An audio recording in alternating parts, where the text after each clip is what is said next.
The Guardian newspaper in the UK has brought up the problem with female genital mutilation that they've been having recently. Apparently, as many as 100,000 women in Britain have undergone female genital mutilation. They apparently even have doctors or dentists and things of that believe this is a good religious practice, and medics in the UK that apparently will carry out the procedure illegally, obviously, on girls as young as 10 years old. In addition to that, so as part of that, actually, the Guardian actually had some of their investigators to go find out if they could coax any of these types of people into it. Nothing that they could prosecute with or anything like that. But they apparently did get on film a dentist, a doctor, and an alternative medicine practitioner. We know what that means. That were willing to carry out the operation. Now, this article doesn't really go into how much the police are maybe trying to crack down on this, or exactly the numbers of people that they have caught performing these operations. But I mean, still, when you have 100,000 people in an educated country like Britain that are undergoing female genital mutilation to the degree that you would picture it in a remote country in Africa. Still pretty tragic, especially on someone who would do that to a 10-year-old girl, which is just, I mean, it goes back to that barbaric circumcision thing that we had come up. It's just disgusting that you would violate a young girl in that way and mess up their body.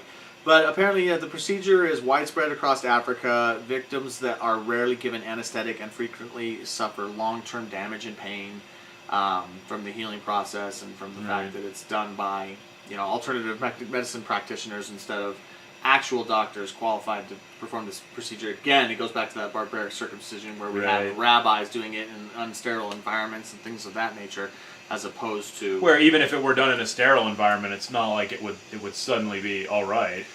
It would certainly be a lot better in a physical respect, but in a psychological, ideological way. No. It's this practice whereby we say something is wrong with this child, and my understanding of why this is done in Islam is it's so that women don't enjoy sex, to discourage them from being unfaithful, which is an interesting concept, but I think it also discourages them from having sexual desires early on and things like that. They're maybe before marriage, because they kind of want to get into a situation where once they're married, then it's okay that they have this mutilated part of their body. It's one of those things that we've talked about before. I really can't abide with the way that religion treats women, because I happen to be very fond of women. Because I'm very fond of people, and women happen to be people, and this is one of those practices whereby religion is trying to remind women that they are less, and that they are property, and that their purpose is to be available for their husbands, and sex is not something for them to enjoy; it's something for their men to enjoy, and it's just, I mean. Male circumcision, by and large, I've heard the justification is also to reduce sexual pleasure and things like that, but at least it's still primarily functional. Functional. Yeah, after I don't the operation. Yeah, I don't feel. I mean, I've been circumcised in a totally Western, non-religious kind of way. Was done when I was born, by doctors in a hospital, and I don't feel like it's ruined my sex life. I mean, I wouldn't know any different, really, but I still enjoy sex.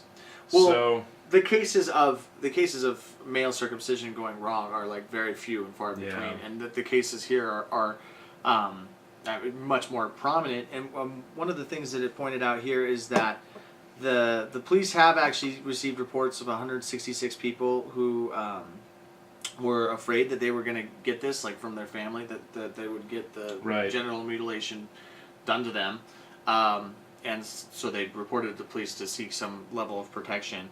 Apparently, across all 43 police forces in England and Wales, no one has ever been convicted, though, of performing this and like have been being caught. So it does seem like it's something that they really need to pick up the game, because it's gaining prominence, and so they need to find who's doing this. Yeah.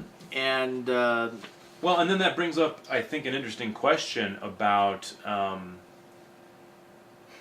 It brings up an interesting question about, we've talked about this before, about the freedom and like what kinds of freedoms does your religion have? Mm-hmm. And it's like we have the freedom to worship, sure, but if they're going to claim that this kind of activity is part of their religion and should be protected, mm-hmm. what right do we have to say that no, in fact, you can't do it?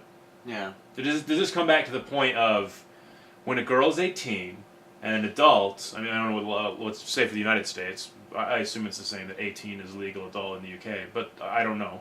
So, but let's just say when a girl is 18, an adult, and then she can make her own decision. Right. And she can schedule her own time and get it done under her own choice. Mm-hmm. That would be one thing. But when you're forcing a child, as young as 10, coercing a child, more or less, mm-hmm. to go in and have physical damage done to themselves, not choosing. It's like, you said, apparently when you're an adult male and you get a circumcision, it's much worse. Right. I don't care. You choose it, you deal with that. Yeah. But you don't take children. I think for me, that's where the division of we want to have our freedom to practice our religion, I think that's where it ends. Well, at least there's some very small justification medically for male circumcision, but this is this is grotesque at best. It is the removal of the external genitalia, and in some cases the stitching closed of the vaginal opening. I mean, there is zero medical reason for that bullshit, and it needs to go. Outcast out. Oh, sorry. No, I was just gonna say that's disgusting, and I don't see how you could hate 50% of the population that much. But I think it comes back to fear of women. Mm-hmm. Religion is afraid of women because if it has to admit that women are people, apparently the world would fall apart. But I don't understand it.